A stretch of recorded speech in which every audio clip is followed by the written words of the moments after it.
This is the National Museum gallery, and in the gallery here we have different panels depicting themes in the history of the Nok.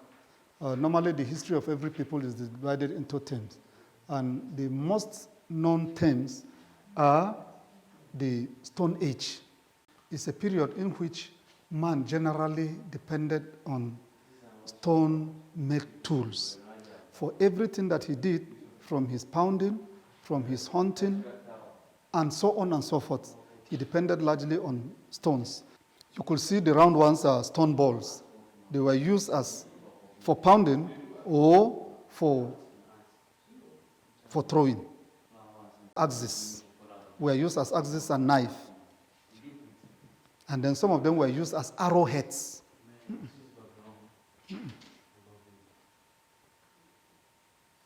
See, here in this very panel, we have some interesting features and significant sites that represent the old Nok settlements. This one is Tree of Life. In the course of time, the Nok people believed that this tree was unique, and you never found any of its type anywhere around the world. So they called it Tree of Life because it represented a period in which, for every problem that they had, they went to consult this tree. And what did they do? The tree has clear significance and some features. It doesn't shed its leaves. Birds don't perch on it. It radiates light in the night. And when you touch it, it makes a noise. And they believed that everything that they wanted, they could get from this tree. For those who were barren, those who were sick, and if there was famine, the devotees of what they call the Ku institution, that is their own religion, will go to the tree, consult it, and do some incantations there, and before they come back, the problem will have been solved. We have a cave within the Nok, a barn.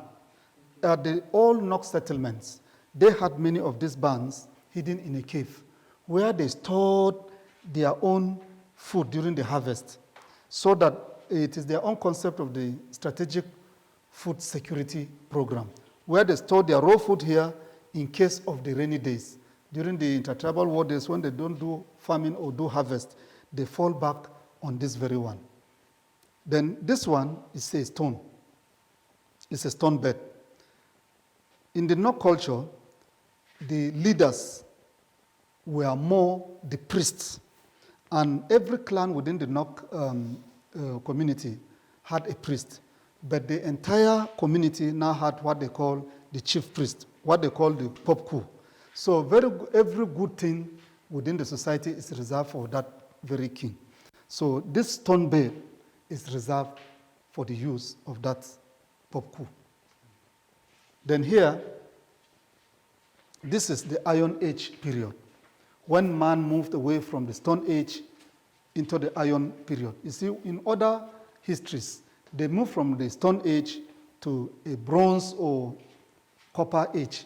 But in the case of the Nok, they moved from the Stone Age straight to the Iron Age. That is why you could see these are iron smelting furnaces that we could find, which are exposed.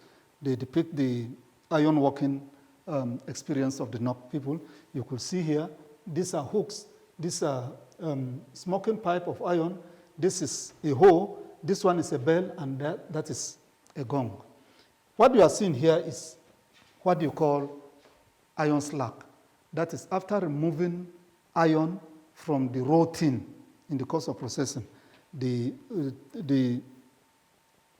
residues that are not useful are thrown away. You call them iron slags. This one is a stone blender. They use it for grinding. It's more like a grinding mill. Or sometimes it could even be medicine. This is how they do the grinding. Then here, these are various examples or samples of the Nok terracottas. Here you could see the clear features of the Nok terracottas we told you that they had elaborate hair styles, which you could see here. You see the hair? This one is even wearing a crown. This one is wearing a band. This one, well stylized hair. This one you can see the elaborate beads and trinkets. Necklace. This one is like a female figure, having elaborate hairstyle, and then has even adornings with the hair is even adorned with large coral beads, and then on the neck of the lady there are large other round coral beads that you could see. It is reminiscent of the what you call today the 17th or 16th century Benin works of the Queen Mother. So that is why some people are propounding the theory that probably those who made the Benin works drew inspirations from the producers of the Nok terracottas. At the old settlement of the Nok people, they have divided the area into specific functions. Here you could see there are dottings or marks on part of the rock. This place is a section of the cave that they use for clinic. That is where they take the sick and the injured for treatment.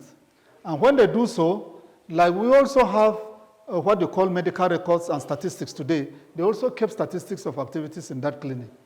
The red marks represent accidented cases or injuries, yes.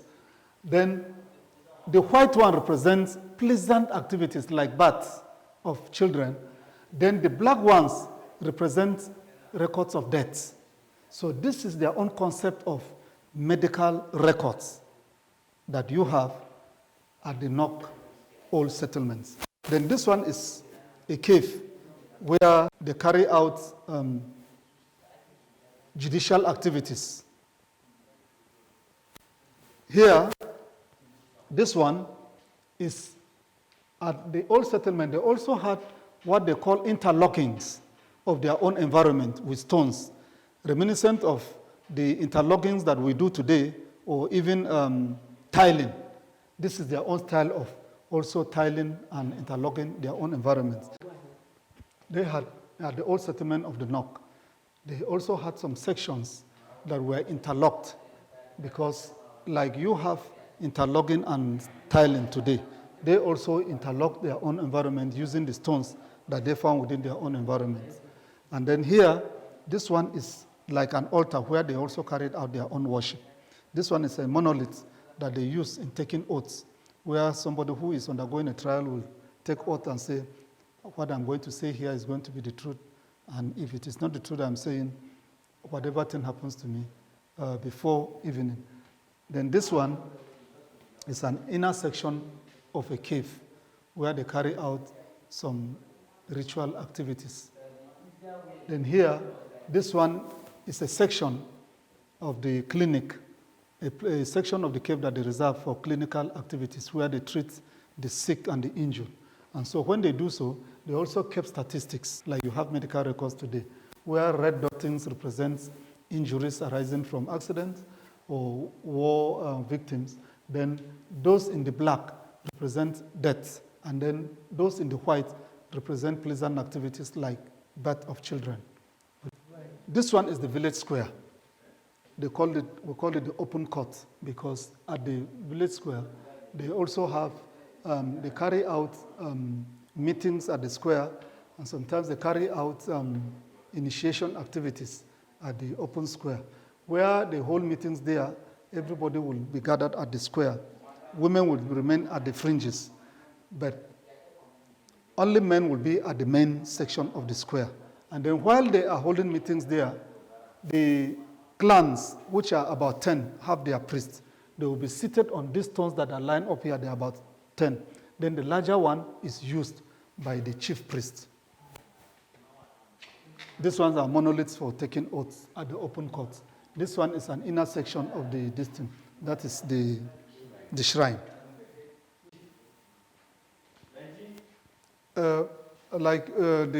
We told you that apart from the human figures that we have depicted in the Nok terracottas, sometimes we have animals featuring. This very one is the feature of a two-headed animal, especially it was a reptile. What it means, therefore, is that within their own period, 500 years before Christ, they had this type of reptile figures. This one is the terracotta head. You could see the clear features of the Nok terracotta on it. Triangular shaped eyes, well stylized hair, triangular shaped nose, the mouth, all the piercing that you could find in all the terracottas, indicating their uniqueness. Then here you have, there is elaborate use of clay in producing utensils. These ones are pottery works, but these ones are looking like ritual pots found in most of the cultures of the Nok. The Nok culture has a large use of clay for the production of utensils and things it uses. So these are indication of those type of utensils that are produced. These ones are pots, pottery works, but they are more of ritual pots than ordinary home-used potteries.